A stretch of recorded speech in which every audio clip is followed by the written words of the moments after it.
after our 10 seconds of footage before the battery conked out, we're now juiced up. As you can see, we're in the middle of reorganising, ready to reload our Tonka toy. This is the room at the Las Vegas Club. South Tower. There's our bathroom, yours truly. There's the Nevada desert. Is calibrate your apparatus, collect your data properly, and use the root mean squared. The early morning, early morning, it's 6:30 local time, and we've been up since about 5:30. That's where we're heading off to. That's a dirt road in front of us, and that sign over there says it all. What's it called? The something canyon? Titus Canyon route into Death Valley. So here we go.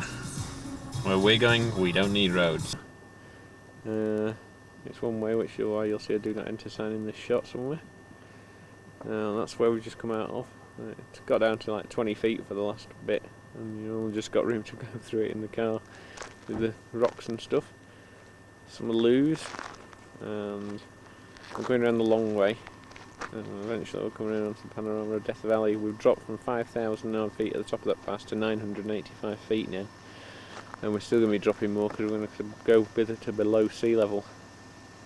There's our trusty four-wheel drive, and out there it's Death Valley National Park. On that road we just come over, we've crossed both the state line and entered the national park. Haven't seen a thing. There you go, you're back to where we started.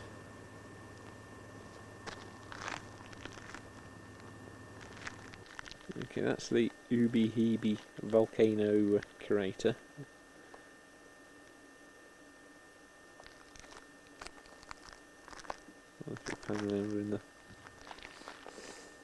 Around the rest of the Death Valley. Up there somewhere is the racetrack where we're probably going later on. Oh, I could be wrong. But, it's worth looking at the view anyway. There's our trusty steed.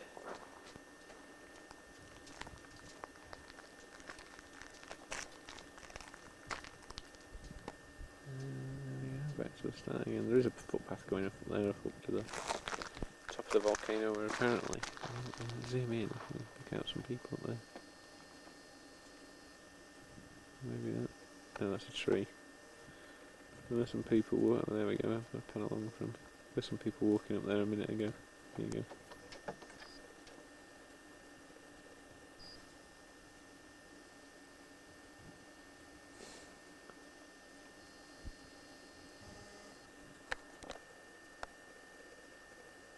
Right, that's our car parked over there. We're at racetrack at Death Valley. This is the scenery we've got. It's one of the salt pans. Salt flats. Pans is African.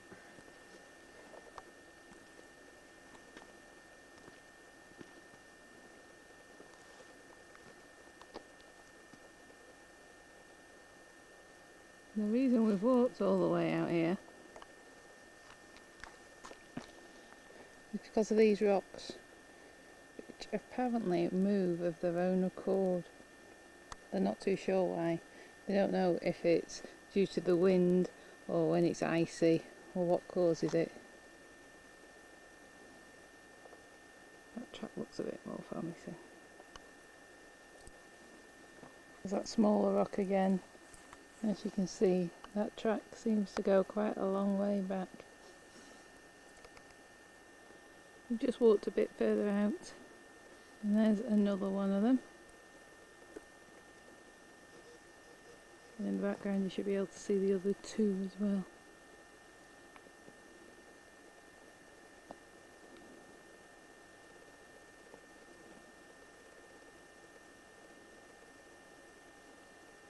There's another few over there. One of the moving rocks. Michelle's worried her footage hasn't come out. So she's zapping a bit more of them and pie across, and there's a couple more up there.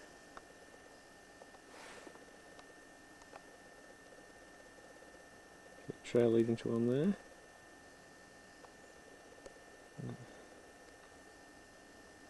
Pull back out a bit, we've got another trail appeared.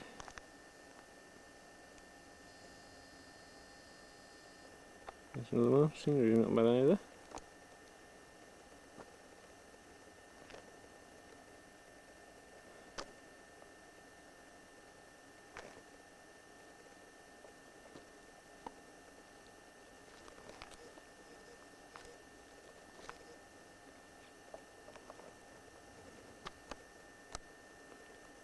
Way over there somewhere.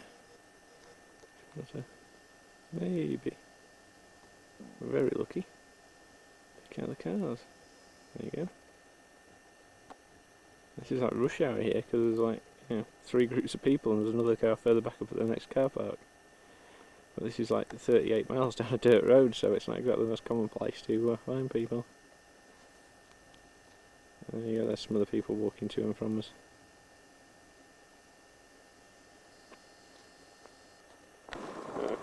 Okay, we're in a place called Hidden Valley.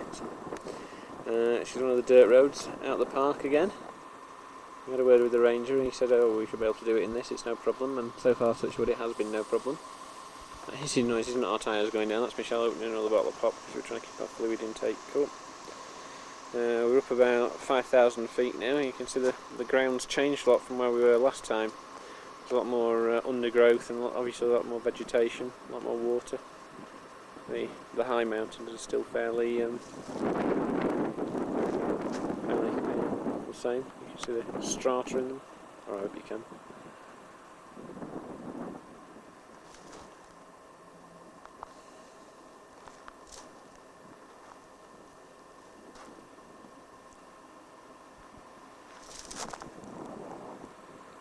There you go, that's where we're going.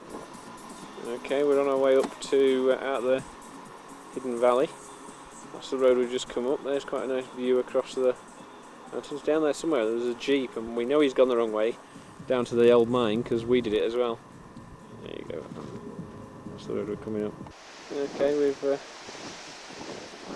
not come over there yet. We're going to go over there in a bit. And down there, quite a good view of Death Valley. I hope. Not where I'm very lost. And then if we come around a little bit more.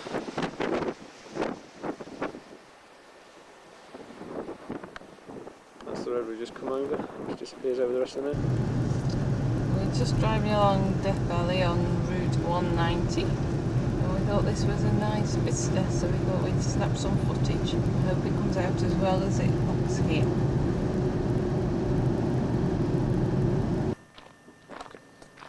Okay, we just came across this viewpoint while we were driving along.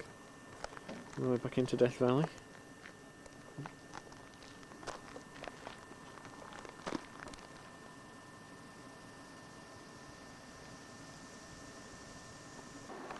And over there you can see the sand dunes.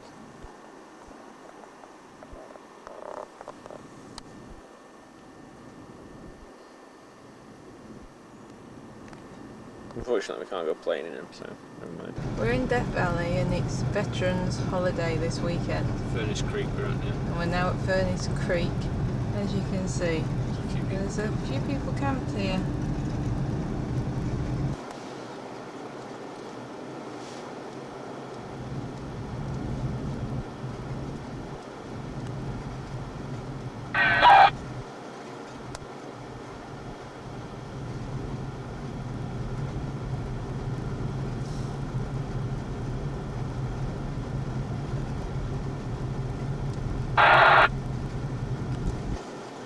We're now at minus about 100 feet below sea level, and that's a place called Golden Canyon.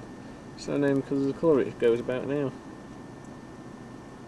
And hopefully it's going to come out nice and golden anyway. And if I come across here, look at the screen on the GPS machine. There you go, 107, 108 feet below the sea level. We're still on our way to Badwater and we've stopped here at one of the salt pans. This one's called the Devil's Golf Course because of some of the salt formations you get. We don't really fancy walking out to see what we can see because, as you can tell, we're starting to lose the light. Okay, if you can. Oh, there we go. There you go, bad water. Oh, we're still changing height. Minus. We're well below sea level anyway. And just to prove it, I pan upwards, and upwards, and upwards, and zoom in up there. There you go. Sea level. Let's pull back out. And give you a pan through 360 degrees. There's the clunker that we're taking back tomorrow. It's only 2-wheel drive. We found out the hard way.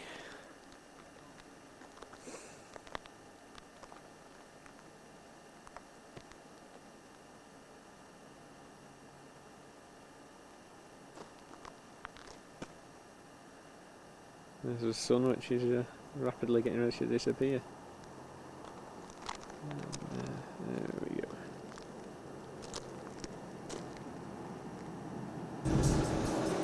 Okay, our tour of Death Valley continues. This is coming into what's called the Artist's Trail. And at one point around this, which hopefully we'll film later if we find it, it's called the Artist's Palette.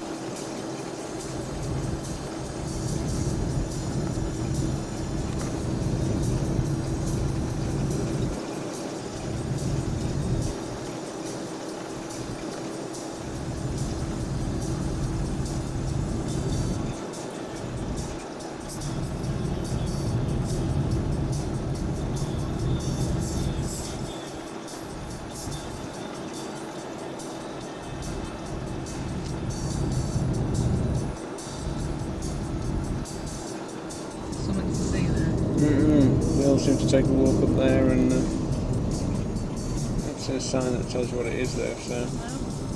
No. Keep going? Yeah. What do I do? Push this up? No, you must have.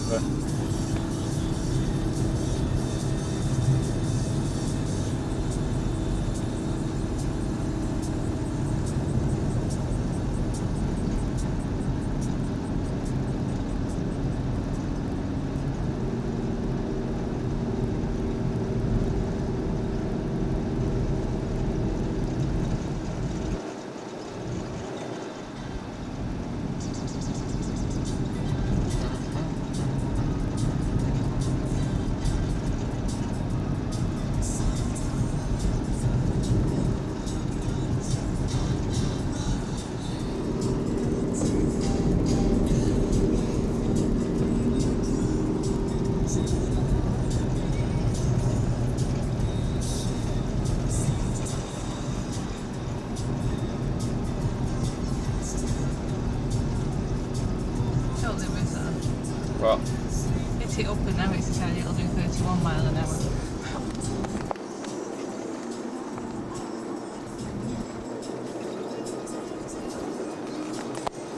And now it's gone up to 35. Take my tears and that's not living.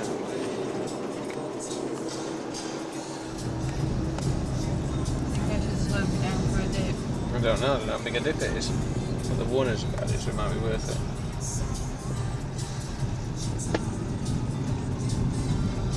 That's quite a reasonable dip.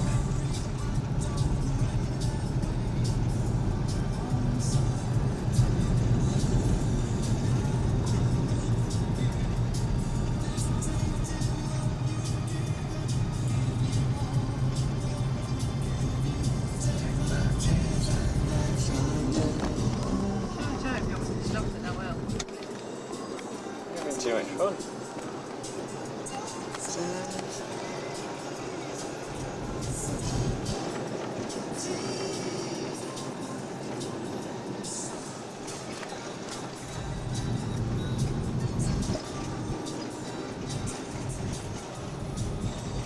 That's nice colours.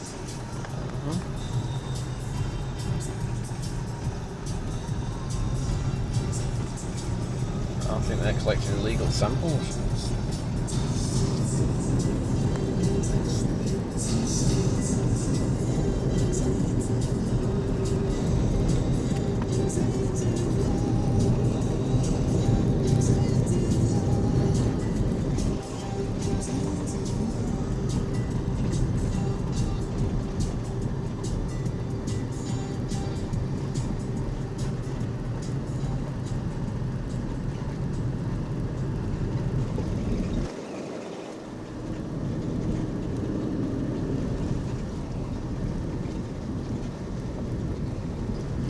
call it the artist palette.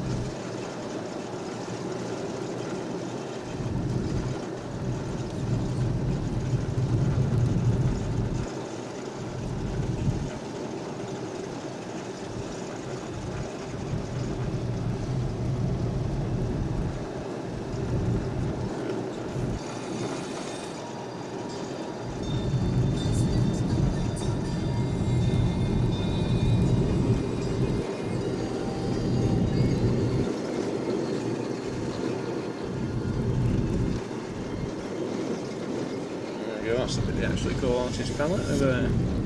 Shall I turn that up into it? Yeah? If you want.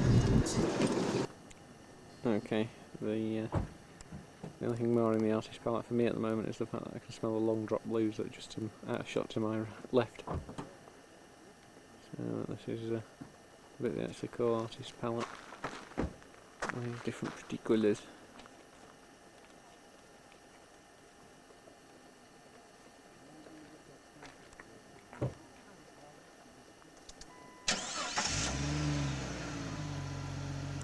Okay, this is the Collab Canyon end of Zion National Park.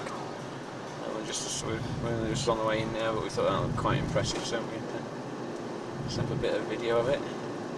We've now changed four-wheel drives, although visually we're in an identical car. We've now got, if I come down a bit, there's our position and altitude of 5,480 odd feet, 83 feet. We've actually gained an extra lever with four-wheel drive mode on it.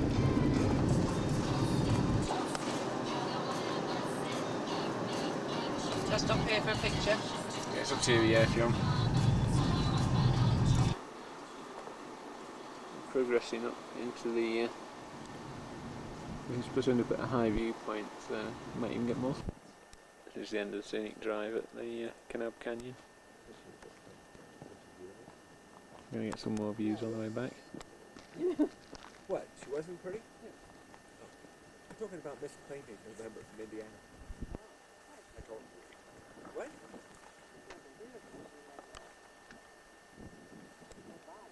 Beautiful body. At 19 years old. Are you done? Okay. How about if we scoot back around and then stop down there? That is one of those pull-outs.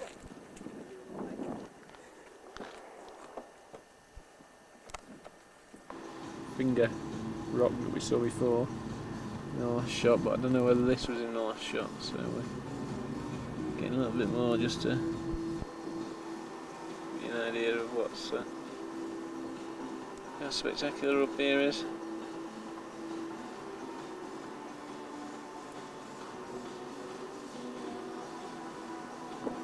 Back down the canyon now. There's the Finger Rock again.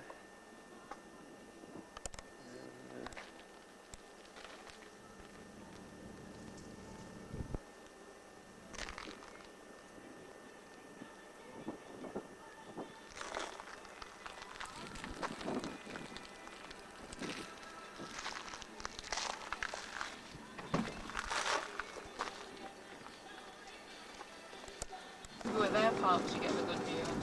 Yeah, there's a good view over there, but I don't know if we're going to get it. So it's a bit hazy that, we're hoping to get a better shot than that, but we'll meander along, see if we can pick up something better. Okay, that's the narrow bit of the canyon we've just come from. If I can give you a quick sweep round just to show the Pinot Pines, whatever they're called. And then, that's that view we were looking for before. So it's a little bit hazy I thought, but still quite impressive. We might get a better shot of it yet when we get around the rest of the mountains, but we're losing height. Okay, this is the view opening up. Sorry about the trees, but I haven't got a chainsaw with me.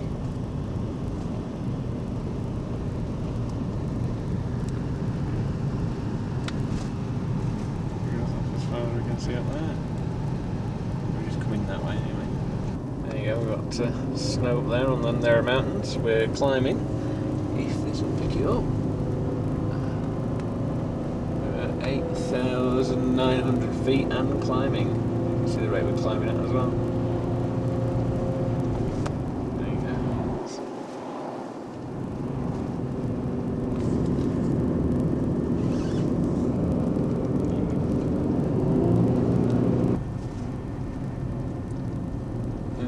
9,300 and still climbing. You're going to probably watch it hit 9,004 any time.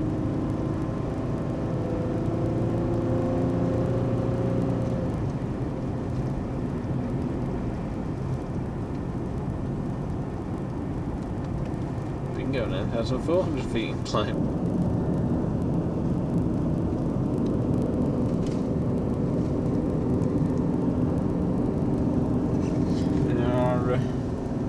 Climb's continuing. We're at 9.8, coming up on 9.9. 1,800 feet, and there's the snow. Okay, there's not much, but the snow. Clocked 10,000 feet. Bit dust as well on there.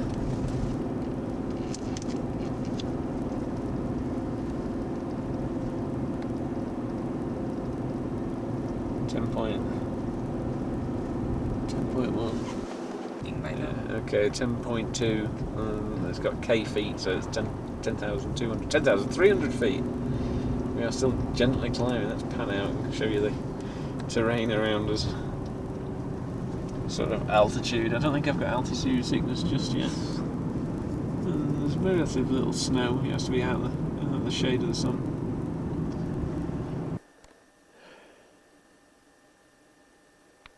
There you go. This is the view from Supreme Point at Cedar Rakes. It's fairly impressive. It's freezing out here though, as you might guess by the snow in the foreground.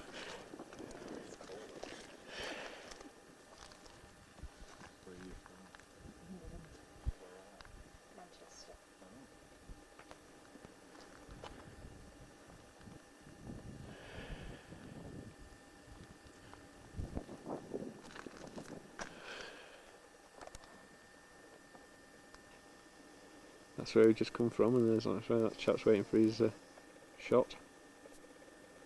Oh, I can quite pick him out. Yep, there he is. And then we'll pan out.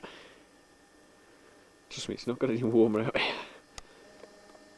Maybe I've just got number. And then down there we've got a big drop and the view off. And then as we pan around, we've got a scenic view, but we've got about 20 minutes before sunset and another 2 to do yet. So the last one might be in the dark. We've just hit 10.5, 10,500 feet. And climbing. Readable, there you go, 10,500 feet. And again, I've got a fairly spectacular view. And again, it's bloody freezing. There's a wind howling up here. That's just really ripping through it. Yeah, 10,500 feet. It's not surprising it's a bit chilly. Oh, look at this, it's really good. It really is gorgeous though. It's just a pity we're losing the light. Okay, this is the last of the viewpoints. As you can see, it's we're losing light fast. So, again, we've still got that bitter cold wind. If it's not swamp the camera, the sun there just above that far ridge. But, good panoramic view way up over that way. And I'll come back a bit and we'll go down into the gorges a bit, and you can see the spectacular scenery way off down there.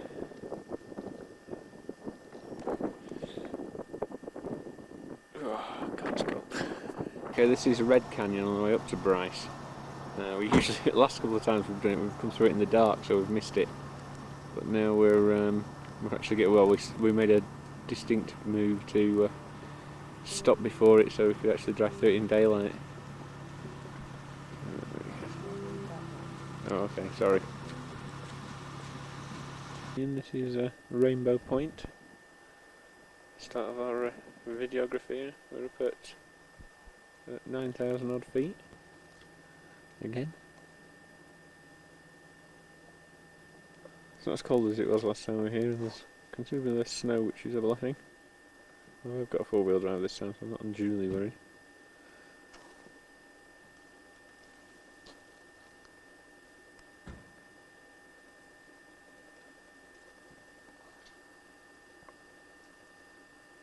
Rainbow Point, we just moved along to another viewpoint.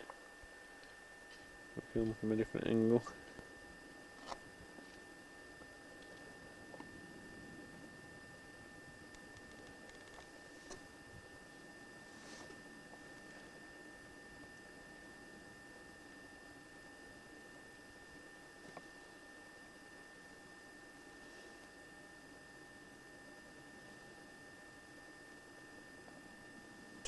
Still up at Bryce, just a little bit further on than Rainbow. Yeah, it's a little bit warmer than it was last time we were here, and walking on snow. It's a little bit hazy as well, unfortunately, so we're losing some of the view we had. It's still fairly spectacular up here.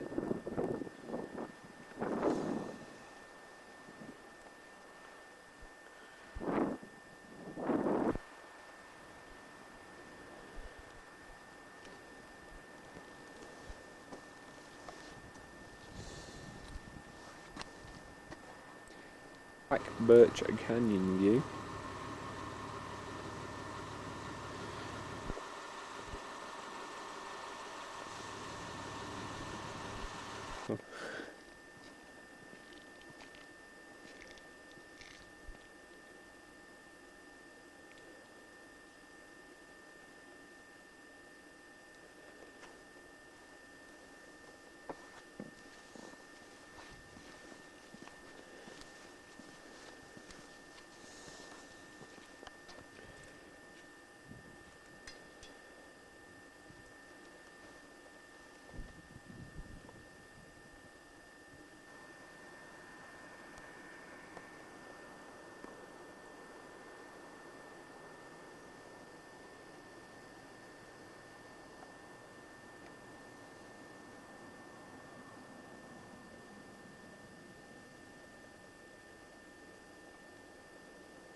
This is Ponderosa Canyon.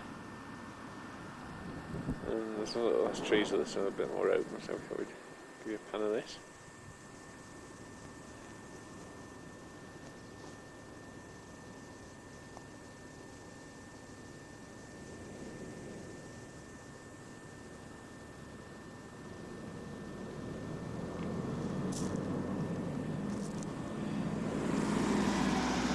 That pickup truck that you can see leading there, he drives at like 25 or 20 miles an hour in a 35 zone. He's really doing Reading. We were hoping to stay ahead of him on the road, but he's not stopped to take a photo of it. But we're going to be leapfrogging now all the way back, I think. Yeah, we nicknamed him Fat Bloke because he's huge. Okay, this is Ponderosa Point. The last one obviously wasn't.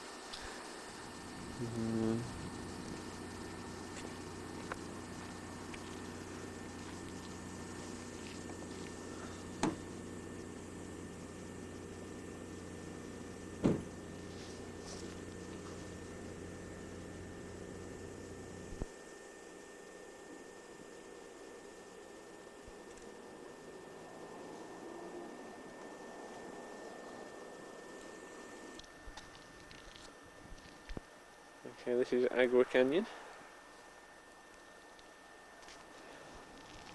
8,800 feet.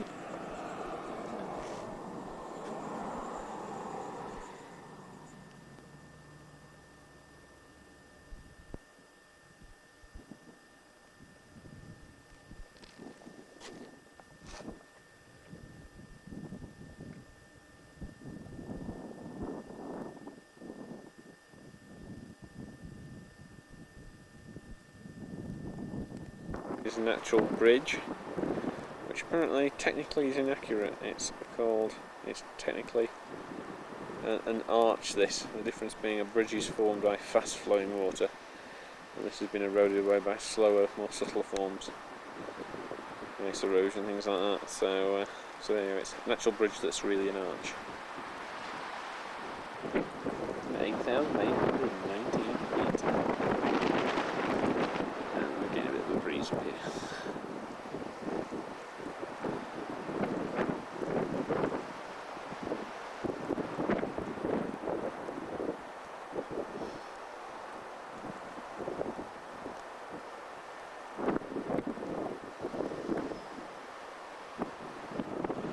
As you can hear, maybe here it's a little bit blustery. Up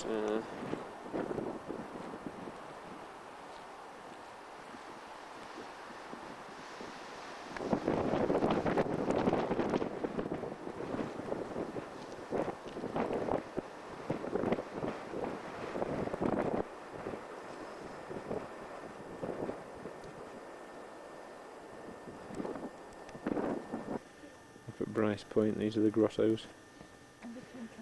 Their altitude's 8,300 feet.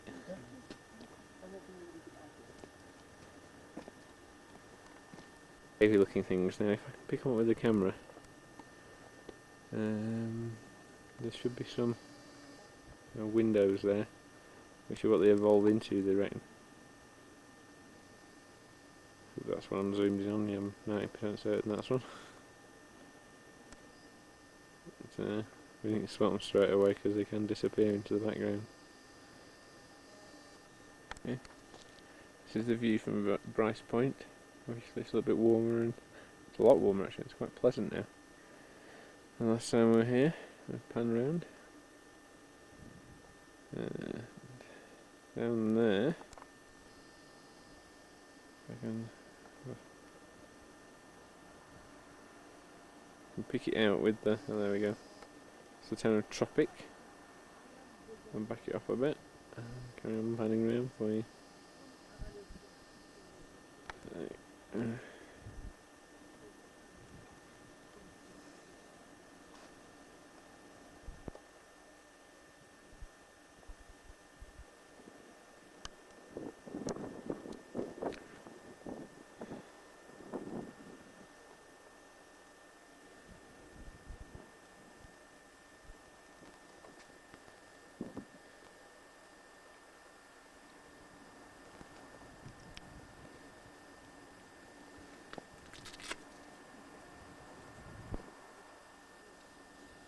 Okay, here we are at Inspiration Point at a mere 8,100 feet.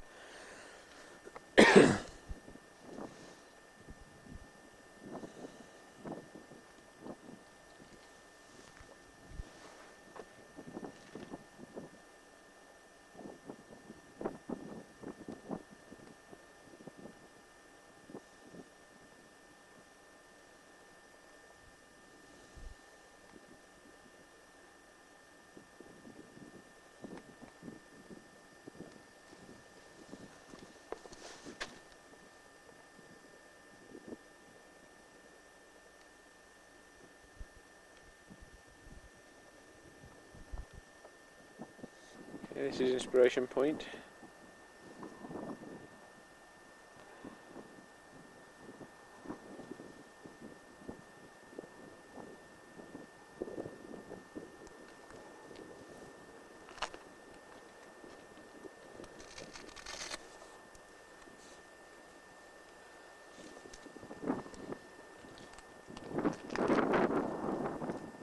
This is Sunset Point.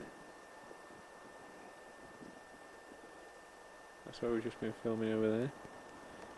So we should have a fairly good all-round view.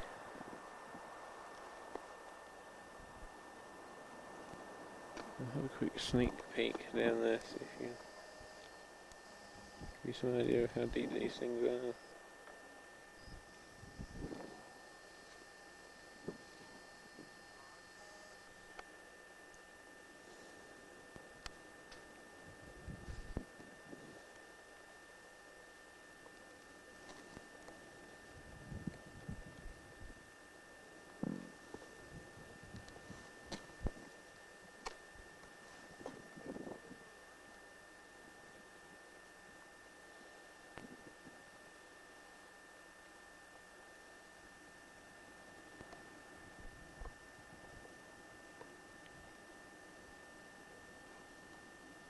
Is it sunrise or sunset? This is Sunrise Point. Okay, here we go. It's a bit blustery up here again. But, it's fairly pleasant now. We're still around the 8,000 feet up mark.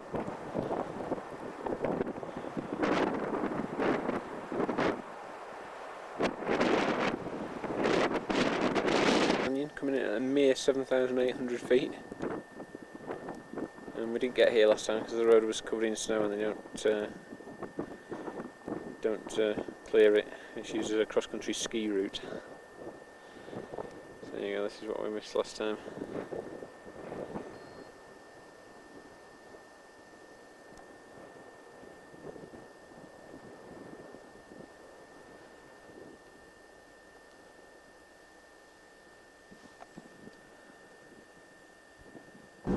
Yeah, we're on the way over to Torry. We're going to climb up to about 2,500 feet again on the scenic highway, but I just thought I'd give you a quick pan out the window because it is quite spectacular out there. Every time you go around the corner. Okay, just on to put a capture. Just the American spot capture wall in where I'm trying to film, but it's quite spectacular out here. Probably why they've declared it a national scenic route. And we're up already at, well, we've been fairly high all day, but we're at 6,220 feet and climbing. But like we're going up to about 10.5k, so I'm sure I'll be videoing that later on.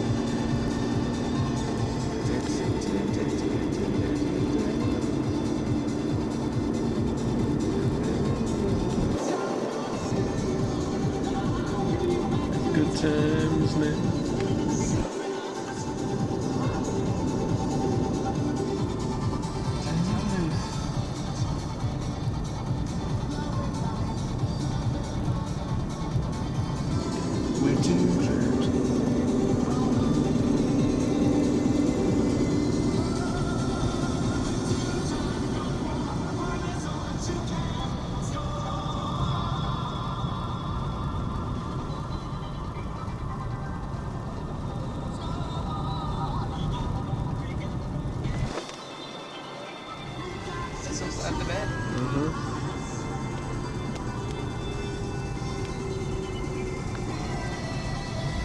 Yeah, this road, you can see it over there, is tight roping along the ridge. And for years was one of the only routes across this part of the state.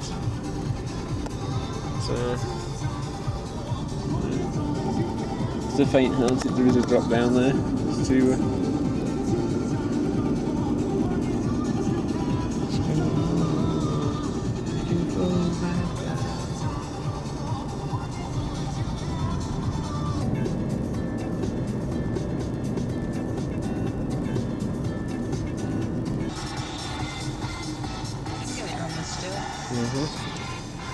yeah, we're 9,500 feet up.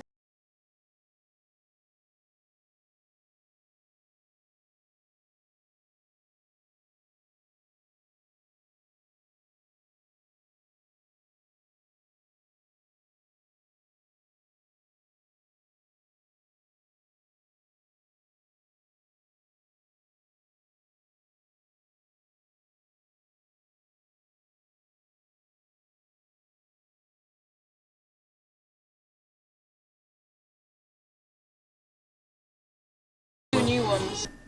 On Boulder Mountain, all the way over to Torry, and we've come round to another viewpoint, so we're going to pan round for you so you can see how spectacular it is out here. Oh, another car just pulled in behind us.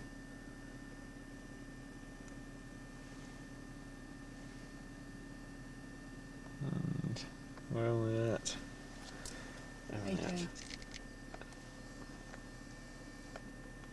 8,835 feet.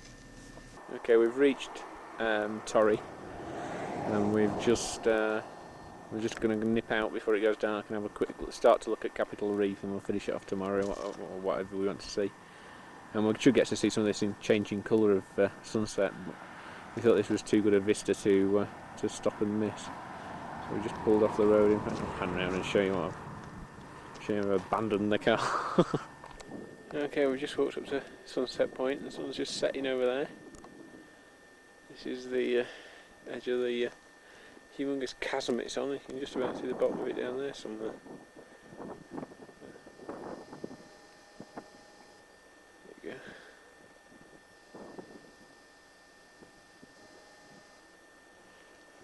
Let's give you a pan around.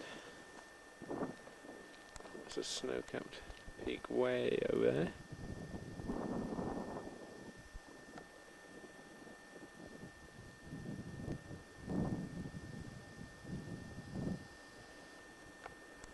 There's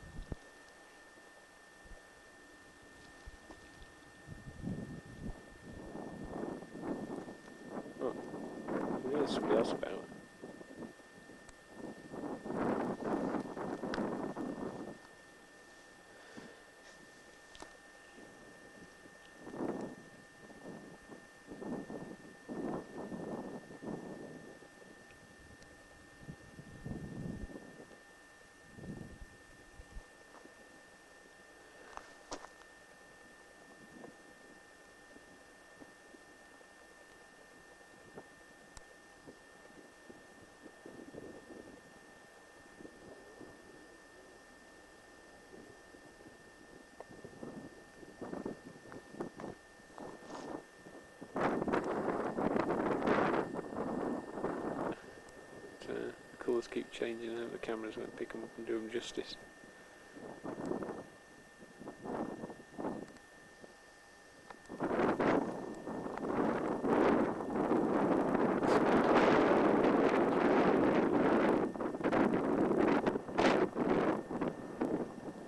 So I'm looking the other way up there somewhere is the sun disappearing. And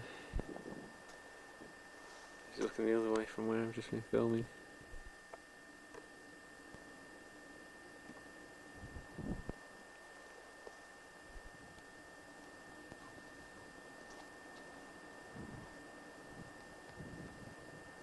That's the big rock again. We thought we'd seen that. I just thought I'd another shot of that, see if it's got a different colour when we get it up as it's getting darker.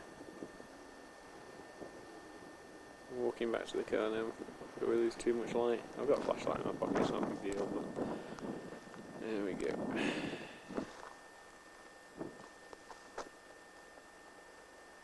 Right, it's now the next morning, and we're actually seeing rain for the first time. What's that, the mountains to show the snow? I don't know if this is showing up very well. It's very hazy. Very pleased we came out last night and saw the views because they're not half as good today. The Capitol Reef at the far end, and we've just spotted a nice view of the Golden Throne. So we thought we'd take a picture of it for you. Otherwise, this landscape is just too big to see the top of. This again is the Golden Throne. We've driven down a different dirt road which is a lot more open, just so we get some better views. As you can see, it's been raining. I don't know if it's going to focus on the raindrops or the scenery. This is the Egyptian temple at Capitol Reef. We're now driving back down the main road. As you can see, the scenery is still quite good.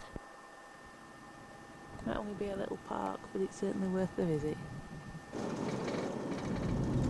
This is just a drive back down Capitol Reef. The weather seemed to be improving a little bit, so I thought we'd try and get some more of the scenery.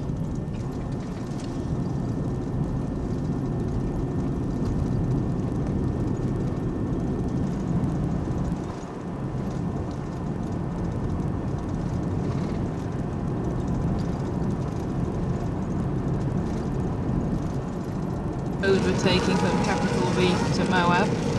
It seemed to look quite nice, so we thought we'd take a bit of a picture of it. As long as the rain isn't spoiling the view. We're just round the next corner. You can see the rain's got slightly heavier. The views are still very nice. It's just opening up nicely.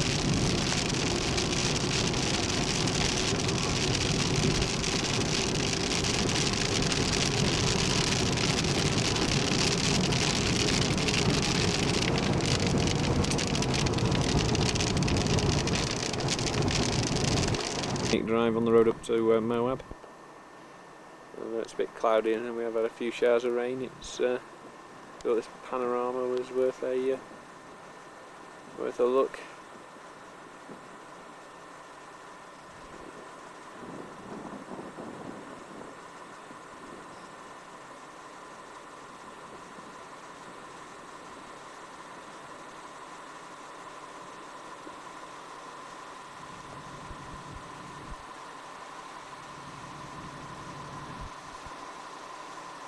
In front of me first, but this just shows off the Moab fault where the rock layers have shifted between the two and created all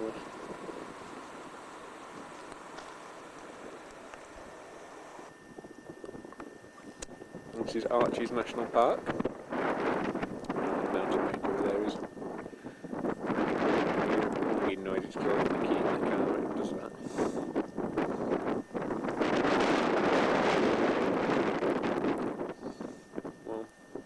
There, pull in a bit. See that arch in the middle of the screen there? That is half of the spectacled arch, but we can't see them both from here. And over that way a bit, I think is Castle Arch on that big rock there, but again, can't see the actual arches from there. We're going over there later on anyway.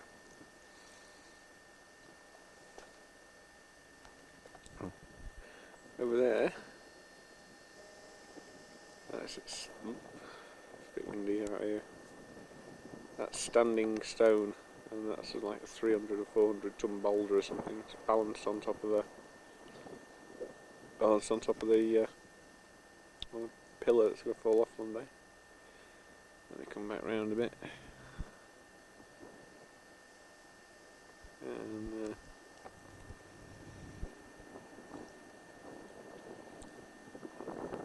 up there, those three stones together called the three matriarchs or something. And the one in the middle one there is called the sheep or the ram or something because of its shape. It's got like a ram's head.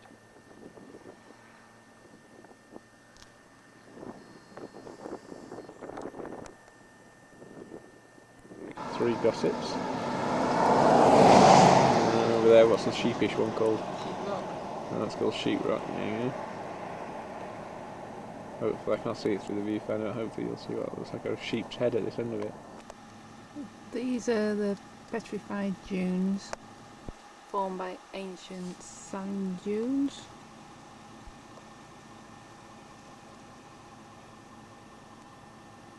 We're at Arches National Park still. I'm not sure through the viewfinder, but on the horizon you might be able to see some of the other arches that we're going to come to later. Can't see any. This is just further along the same road, showing some of the scenery.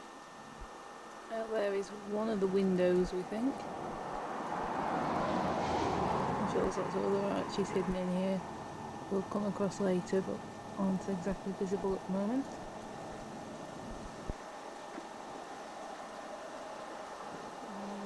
That is the Balanced Rock. Right, somewhere over here, we're not sure which bit's called what, is Double Arch and Cove of Caves. As you can see, there's quite a lot of arches and caves. Which could be why they call it Arches National Park, really. That's quite a good one through it, straight through there. Yeah, 2 in 1. Yeah, probably Double Arch.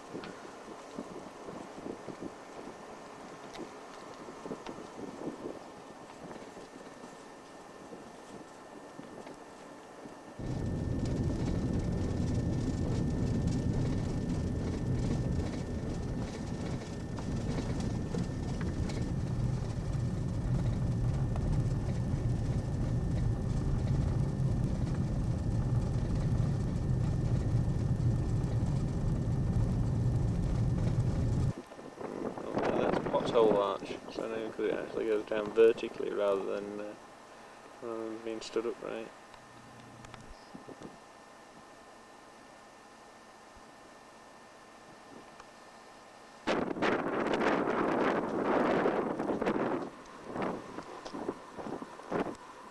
Okay, there's a panoramic view round Arches, off into the distance. It's quite breathtaking, so I'm going to come and get some of it for you.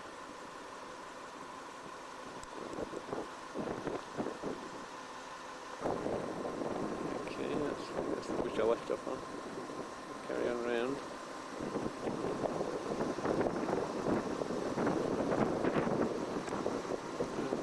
Let's bring into shot now. All the fiery furnace.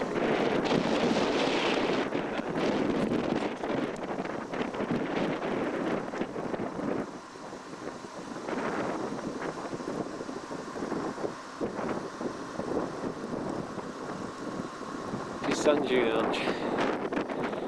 We're the first people to see it today, we know this because look, all this is soft sand. We're the only footprints in it. Or it's covering them up very, very quickly.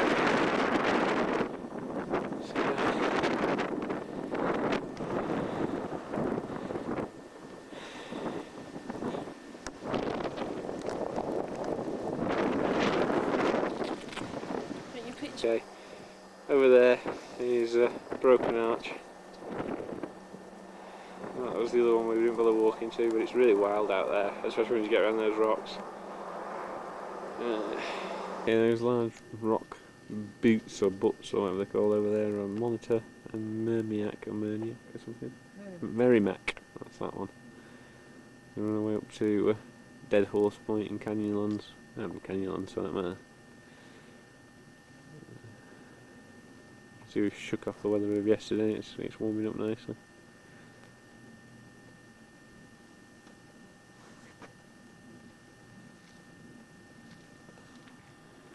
At the Dead Horse Point State Park,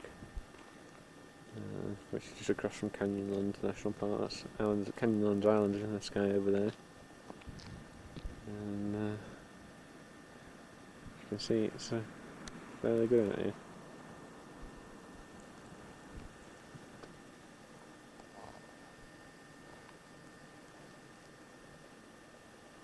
Point.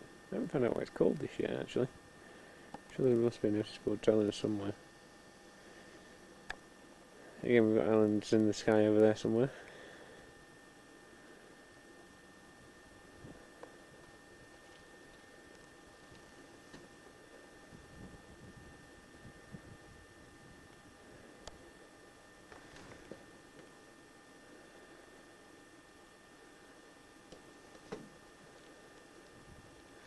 Shame there's a little bit of haze, but these things happen, I suppose. It's considerably nicer than it was yesterday anyway.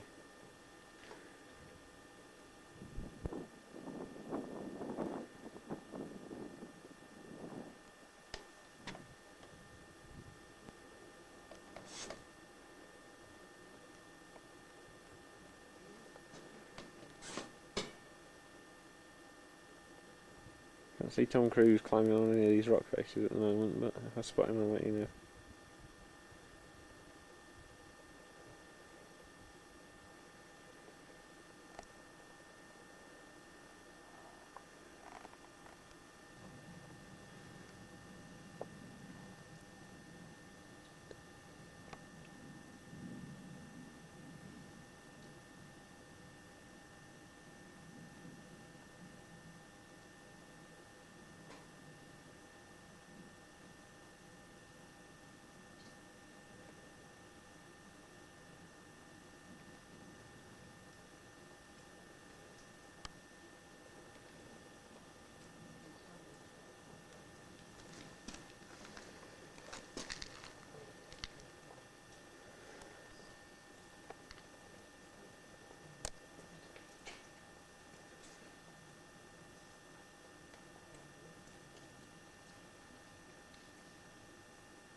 There you go, we're still at Dead Horse Point. I'll give you a quick pan round.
I'm hoping that's Needles part of the national park, but hard to see through the viewfinder. Right, it's definitely not there, 'cause that's too far right, so we're coming back across.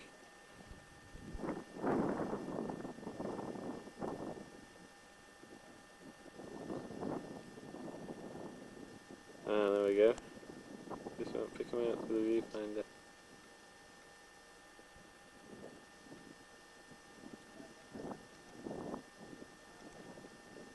Okay, the reason it is called Dead Horse Point is, if you see over there, it's fairly narrow and there's some rough wooden fencing either side of the road. You can't quite see it that well, but and the whole thing there is only 30 yards wide or something, and what they used to do is they used to herd wild horses up to here, onto the point, and close the fence off and pick out the ones they wanted, and then the others they used to release, by just leaving the gate open and going away. But apparently some of them, despite the fact they could see the river down below, would just stay there and die of thirst or starve to death. And hence it became known as Dead Horse Point. So there you go. Okay, that's the narrow bit of, and that's the end of Dead Horse Point. There's the feral drop down.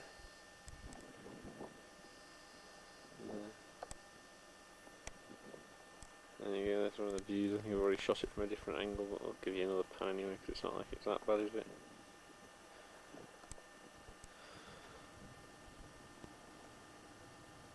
Green River overlook. And, so if I pan around for you, it's pretty damn impressive up here.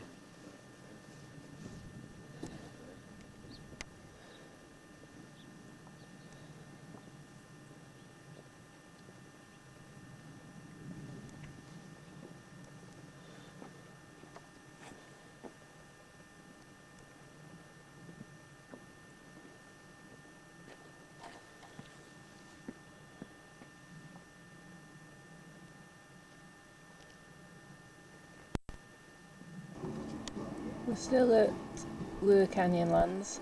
That's the Candlestick viewpoint. No, it's not quite as impressive as the last one. It probably won't be as good as the next one, but it was still worth some footage. In Canyonlands. This is the Orange Cliffs overlook. There's White Rims, which is the White Rim Trail. Well, there's a four-wheel drive trail down there called the White Rim Trail. It's 1,000 feet below us. We're about 6,000 feet up at the moment. We're on our way to the final of the viewpoints where things should look even more spectacular. Overlook or something like that. You get the idea when you look out of the over there, somewhere in the horizon. A bit further round. Oh, alright, maybe I missed them. There they are. There's the Needle Rocks again. Oh, let's check the camera still.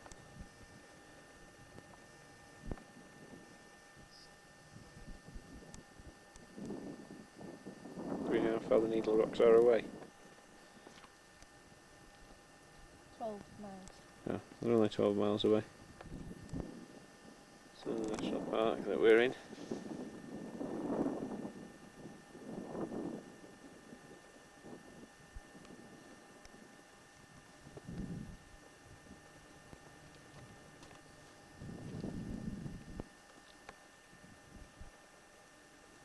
Those White Rims again are 1,000 feet below us.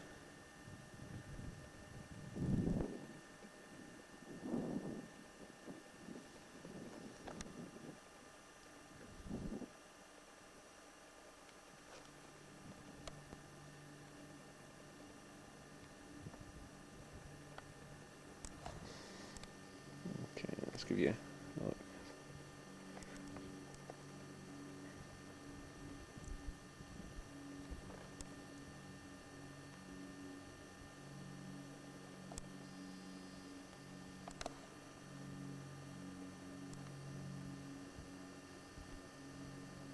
From the Buck Canyon overlook. So the canyon that I'll get around to in a minute below us is Buck Canyon.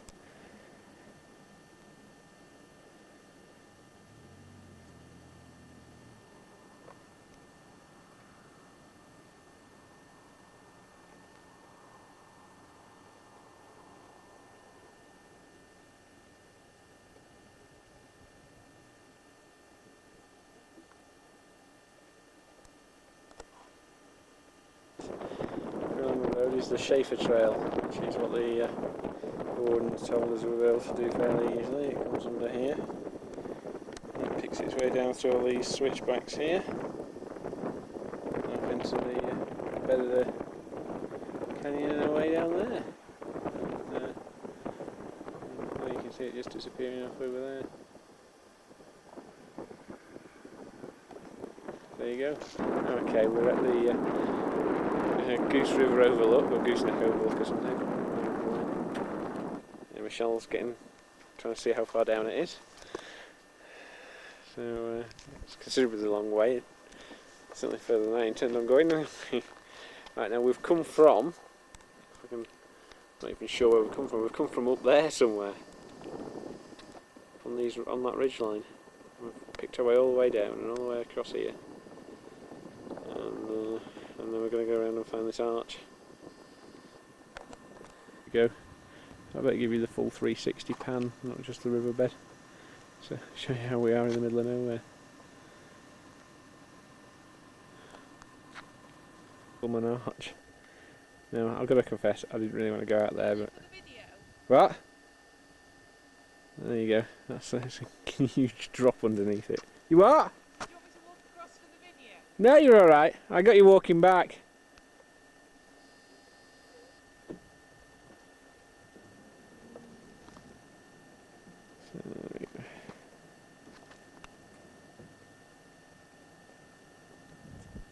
Should have asked them which way back they were going, shouldn't we?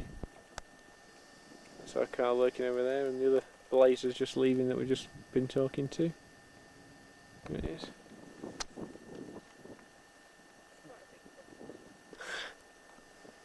See, I knew you were fibbing to me. I knew you were fibbing to me. Okay. I took two, one close up of you and one zoomed out so that you get the drop in as well. All the way down there.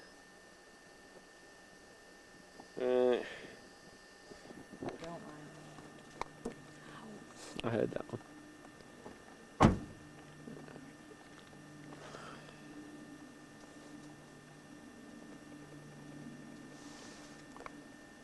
We've just come up in time to catch the sunset. You see the sun catching the arches over there.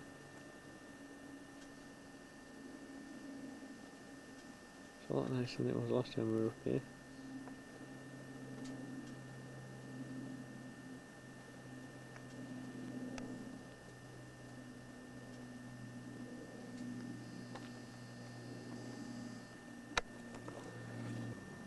Okay, that's Balancing Rock. It's caught in the sunshine.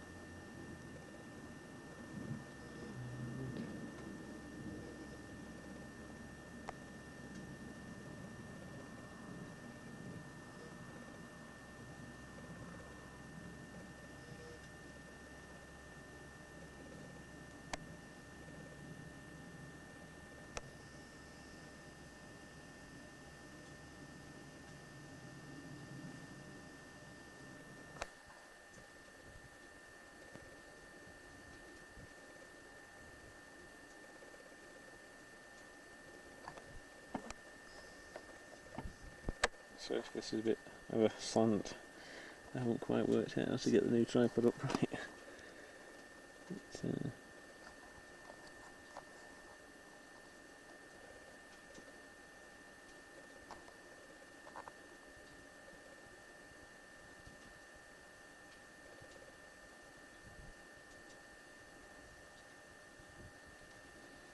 Sun's just about gone off the wall there.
It's kind of hard picking up a good sunset through a black and white viewfinder.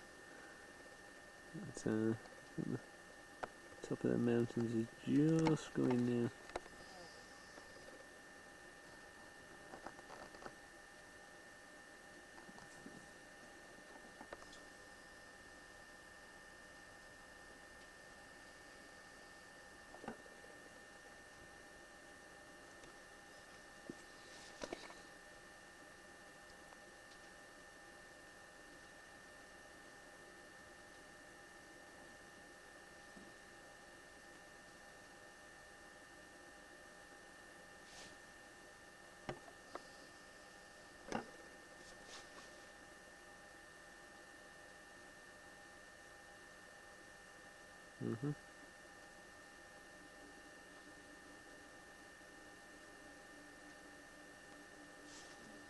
We're arrived at Mesa Verde. This is the first viewpoint. We're just nudging 8,000 feet. Glorious day.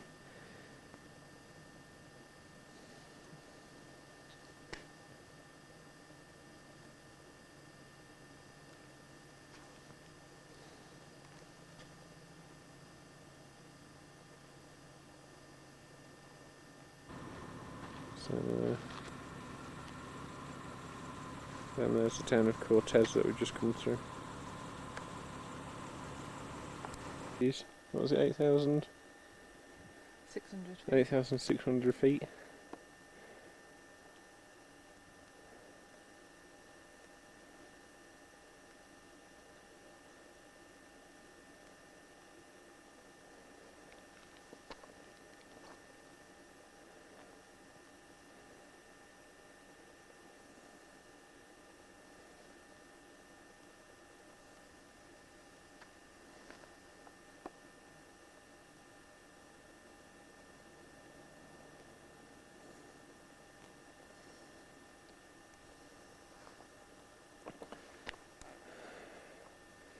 That's the town of Cortez. That's only at 6,200 feet.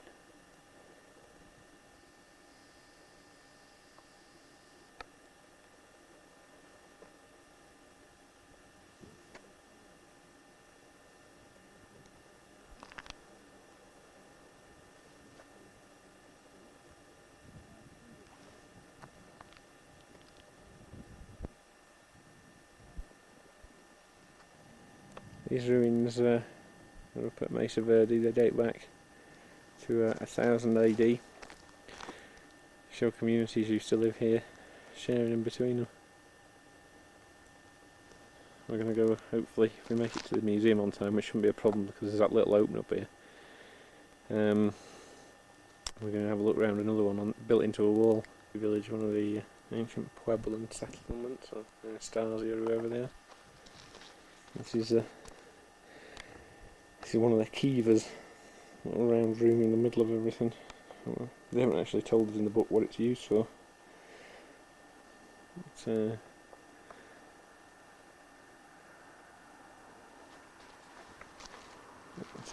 think it might have been used for ceremonies, but I don't know.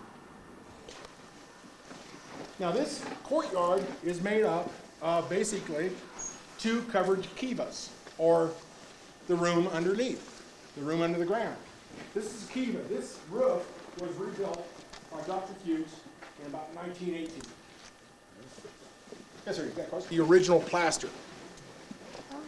So the rooms were actually plastered, and then they were painted. Oh, I see design. And on top of that was the design. You can see the design up there. That is original. Wallpaper. What it means, we don't know. I don't know. There's 24 different tribes affiliated with this park. At different times, we've had all 24 in here. We've asked them, what is that symbol? And we've got something like 52 different answers.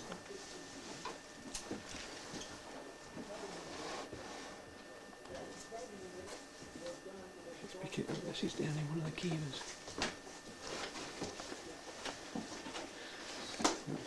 It's all out to another kiva, but they blocked it off.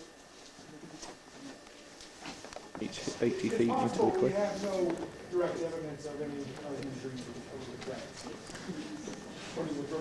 Now, they used the turkey feather also with and Let's have a little round towery room.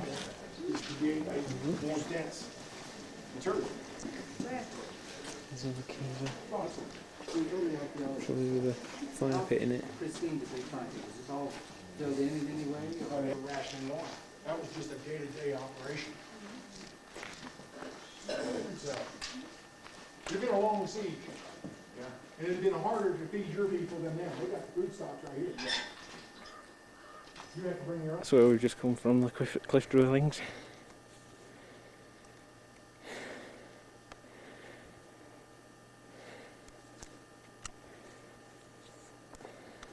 Vaho Canyon.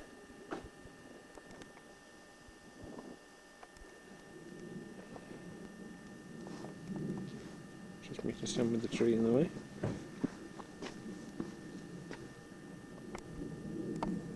Air Tower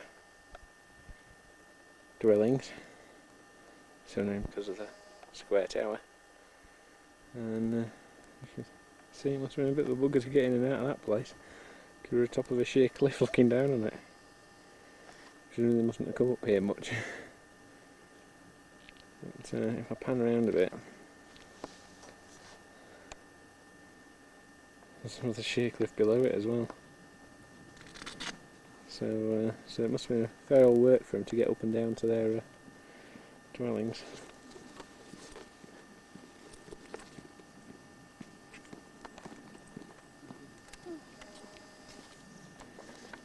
Okay, that's one of the dwellings. That's Sunset Palace. Sunset House. Sunset House over there. These are all set in the cliff face, and you come along a bit. I reckon we'll also pick the next one up through the viewfinder, I think. Because it's your 15 rooms. There you go, that's the next one you can see there. And if we go back out again, I can't really see much of the next one. I'm guessing it's there. If we go along further.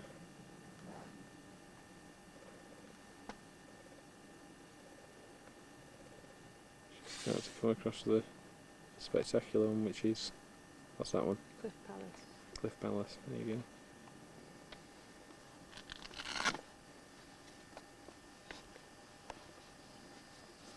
This is the one we picked up before, which was the Cliff Palace. And as we come along a bit, that's the next one. You've got Murray House at the bottom. The Mummy House there. And At the top you've got Sun pan up to the Temple. top, you've got the Sun Temple. And then come along and down a bit. Oak Tree House. Oak Tree House there. Further out Further out up there. you've got New If I can find it. Firehouse. That's the There we bottom go, one. new firehouse. And then upwards there's Fire Temple on the top again. I'm struggling to find the temple with the viewfinder. There's a temple on top of there somewhere as well. There you go. Busy beavers, these people. Okay, that's Oak Tree House. This used to be home of 6 kivas 50 rooms, 6 keys. and 50 rooms. You can see some of the kivas there. The impressive bit is the retaining wall they built to fill in to make it level. There you go, you see that front wall there? That levelled the floor of the cave up because it sloped outwards. So they filled it all in so they could build on it.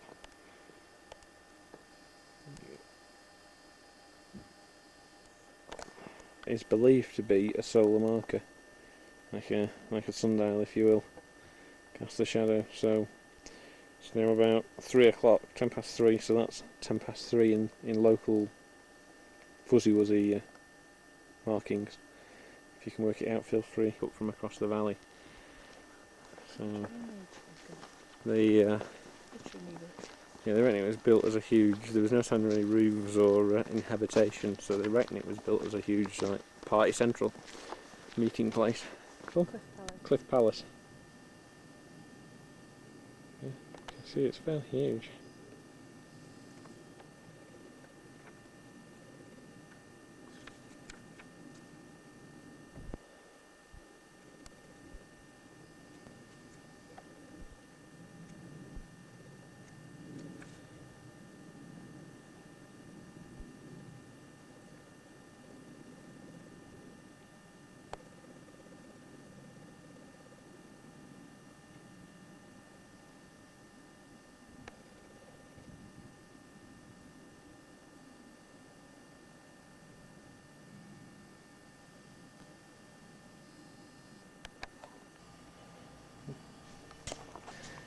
This is the Redstone Inn at Moab. We go for about $25 a night. That's the little kitchenette they give us, microwave and everything. There's the bathroom.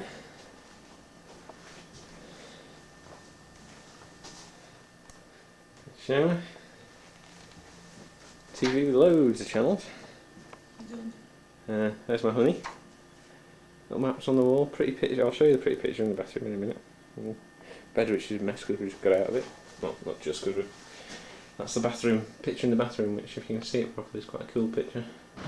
This is their barbecue area where you can bring your own stuff and have a barbecue in that barbecue pit there. You can see it, there's a little bike clamp for fastening mountain biking. This is the rest of the inn.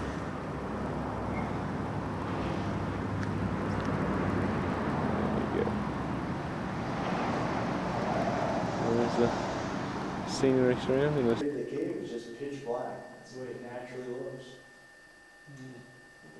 We'll see some pretty neat formations as we go through the cave. If you guys have any questions about anything, just let me know. Right out from the wall. And that's because the course of travel for the water droplet is so small, it's microscopic, and it's like a capillary in your body. And so the water can be forced left or right or up or down. But that's formed from splashing water. Like if that drop of calcite would hit. It's a pretty neat spot. This is kind of fun. This area right around the through there. Slide right on through. This is kind of a neat room. And this right here is supposed to be the queen sitting on her throne. Kind of has her arms crossed. Yeah. Looks like one of your thumbs up to me, actually.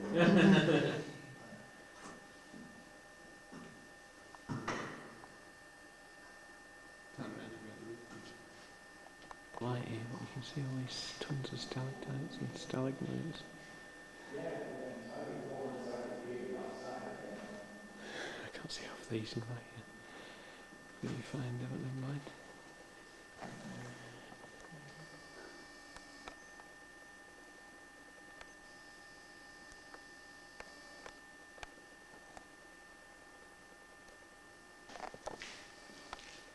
This is kind of how most of the rock is just kind of plain, and right here there's all the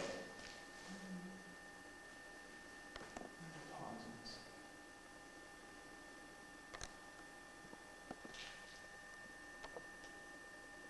Reminds me of a butterfly wing right here. Kind of looks like a butterfly. This little boy told me that this looked like a dog sitting on the ceiling right here. It does. And this one, there's a dog right here running. He was using his imagination quite a bit in the cave. Everywhere would probably sound really neat. They filmed a movie in this room too, and they called it The Horrors of the Red Planet. Here, you can see this is all blasted out right here. This is the natural floor level right here. This is what the sedimentary rock would look like. There's this piece that's broken off, just kind of sitting right there, kind of just balanced there, kind of precariously. It looks like, you know. It's kind of shake it, it slides. Looks like it should, doesn't it? Yeah. Burbank, Utah.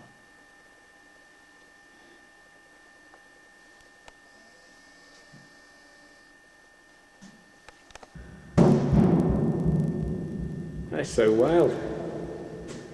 Hello! Okay, this is Ely, Nevada, where we stopped last night.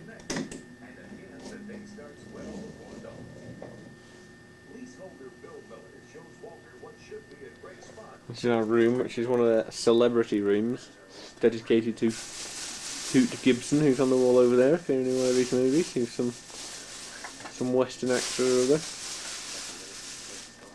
We've got the hunting channel on the TV, which is great. There's people running around in camouflage with big guns. We're just getting organised, but this is a room, quite nice. This was supposed to be $38 a night, but we got it for $29. There's some more pictures of Hoot. And well, this is the bit we like. Okay. Please be aware that because of the age of this historic building built in 1929, that's 2 years after our house was built, the hot and cold water flow maybe sometimes fluctuate without warning. So there you go. This hotel, which is a historic building out here, we built 2 years after our house. Also, it was the first multi-storey building in Nevada, beating Las Vegas and things like that. So there you go. Okay, there we go. That's the extraterrestrial highway, Route 375, Nevada. And over there, well, we pulled off the road. Over there, in those mountains somewhere, is Area 51. Well, of course we can't go looking for that. Dream Peak, the highest peak in Nevada at 13,140 feet. It's actually lovely weather out there, but yes, it is snow on top of there. And we're heading to the Tioga Pass, which we have been told is open between 8 and 5 today. This is where we're heading to next.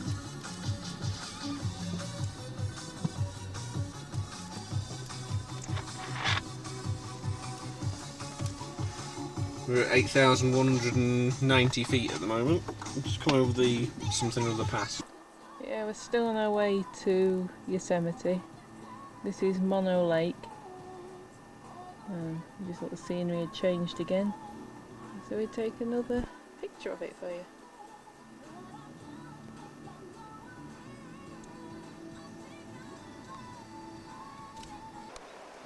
We've just entered Tioga Pass, and that's the mountains. I don't know if this is showing up.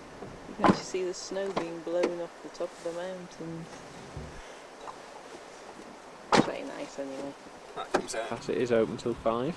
Well, we were told 4, but anyway, gives us a bit of leeway. Maybe 4 is the latest you can enter it. That's the mountains up there with snow blowing off the top there, about 13,000 feet up. This is on the way up Tioga Pass. As you can tell, it's open. We're now at about 9,000 feet. 9,170. Seeing a bit of ice and snow at the sides of the roads, but conditions are good so far.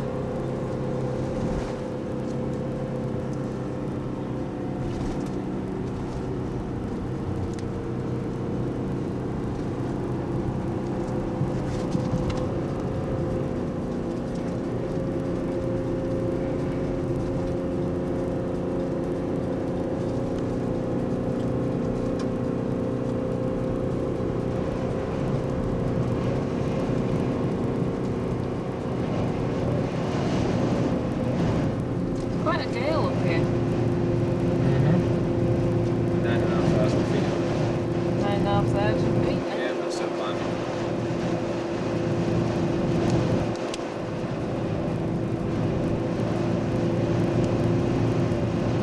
Stop here. I don't know if you can pick it out between the trees, but there's actually a lake next to us as well.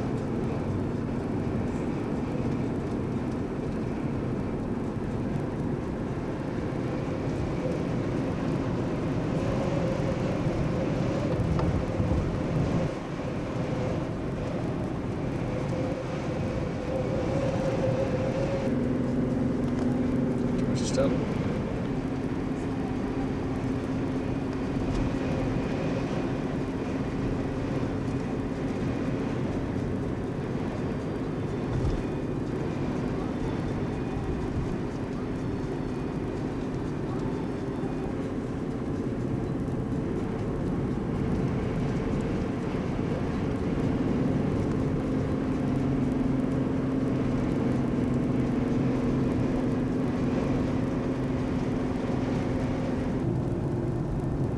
This is just further down the Tioga Pass. Just see the car that's gone off the road and the ranger was arranging the rescue.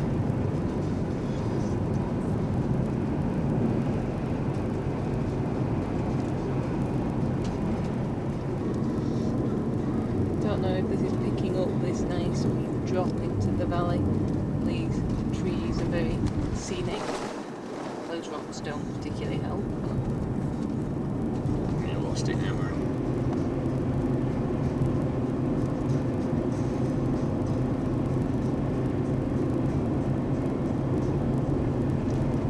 So it's focused. Okay, this is the lodge where we're stopping tonight. So we're unloading the car. We've got to find out whether we're likely to be bear attacked tonight or not. We've got to decide whether we're emptying everything out or not. This is the room. We haven't turned all lights and stuff on yet, but at least the beds will be made up, unlike what we normally do.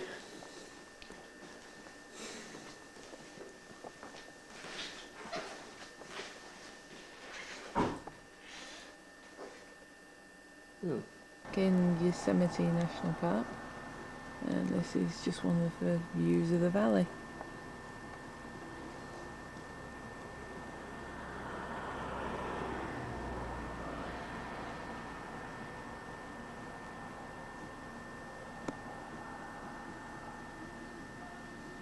This is a view along the Yosemite Valley, and there is the Half Dome where we're going. We've just driven on not even a mile from the last point to a tunnel. I thought this was quite a nice viewpoint.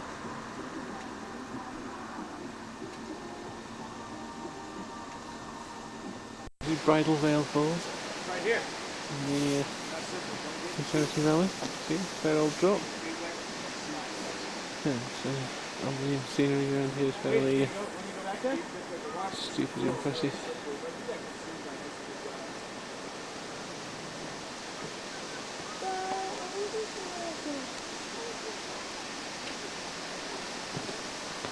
That's a Half Dome obscured by the trees up there. All the way back around again. It's a cathedral, I think. Come round, now we got the dome or the Half Dome somewhere. And then we come around a bit more. And there's the Yosemite Falls, which is an enormous height. I can't remember at the moment.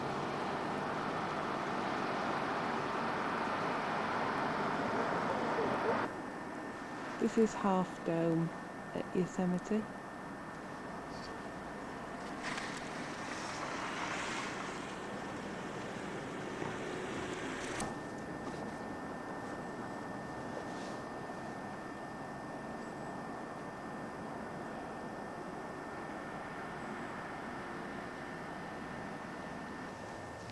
This is Yosemite Falls, the upper falls, and also the lower falls.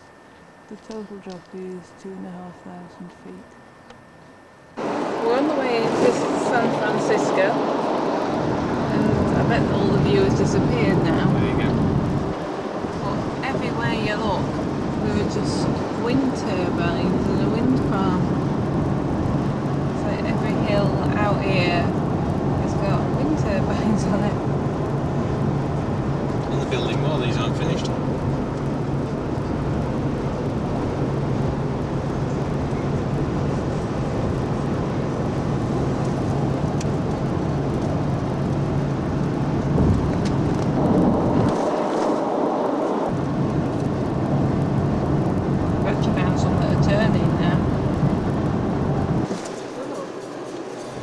This is us now on the Bay Bridge entering San Francisco. Right, one.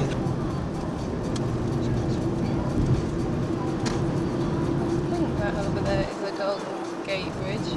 This is where. That's the Golden Gate over there. That's what I It's thought. the Bay Bridge we're going on to. Yeah, no, we're going